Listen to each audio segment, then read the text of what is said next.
আসসালামু আলাইকুম। সবাইকে একটা দুঃসংবাদ জানার জন্য আসলাম। এই যে দেখেন, আমাদের মিঠাপুকুর থানা ৭ নং লতিফপুর ইউনিয়নে ঘেঁসলের পাতার নাম। এখানে হাজার হাজার জমিন সব পানির মধ্যে ডুবে যাচ্ছে। পানি বাড়ার মতন কোনো প্লাস পয়েন্ট নাই। প্লাস পয়েন্ট নাই বলতে কি, এই দেখাচ্ছেন, এই যে খামারগুলো দেখতেছেন, এই খামারগুলোর সব এই খামারগুলোর কারণে পানি বাড়ার রাস্তার কোনো বিকল্প নাই। এমনকি এই মিঠাপুকুর গড়ের মাথা থাকি ঘিসিলার বিল পর্যন্ত কোনো একটা নালাও নাই, কি পানি বাড়ার মতন কোনো স্পটও নাই। এই দেখেন, হাজার হাজার বিঘা মাটি পানির মধ্যে তলে আছে। এই পানিগুলো বাড়ার মতো কোনো স্পট নাই।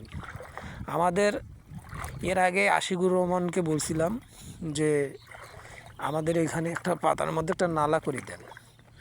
সেই কাজটা গুরুত্ব দেয় নাই। কি আমাদের এখানে ৭ নং লতিফপুরের মধ্যে ইদ্রিস চেয়ারম্যান ছিল, তাকেও বলা হয়েছিল যে এখানে একটা নালা করে দেন, তাই ওই যে নালাটা করে দেয় নাই।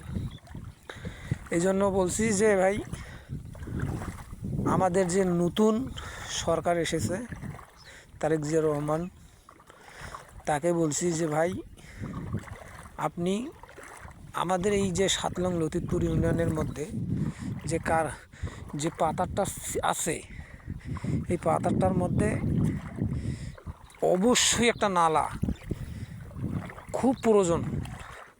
আমাদের এখানে এমপি ছিল গোলাম আব্বানী স্যার, এমপি এখন, যে তাই তো ওগুলা নেবে কি না তা জানি না মাথায়। শুধু এতটুকু একটা কথা বলছি, এই যে দেখেন, যে আমাদের সরকারের কাছে আমার এটা আবেদন করলাম যে তাড়াতাড়ি এই পাতানের মধ্যে একটা নালার খুবই দরকার। সবাই ভালো থাকবেন। আসসালামু আলাইকুম। আমার এই জিনিসটা সবাই শেয়ার করে দেবেন বেশি বেশি করে, যেন সরকারের কাছে এই জিনিসটা যেন পৌঁছায়। ঠিক আছে ভাই, আমি মূর্খ মানুষ, তারপরেও খুব চেষ্টা করে এই ভিডিওটা করলাম। দেখেন, এই দেখেন, এই যে আমি হাঁটতেছি, কোনো বুদ্ধি নেই। দেখেন, পানি বাড়ার মতন কোনো প্লাস পয়েন্ট নাই। আপনারা দেখেন, এই হাজার হাজার বিঘা মাটি ধান নষ্ট হয়ে গেছে ভাই। দেখেন, ঘেঁসলের পাতার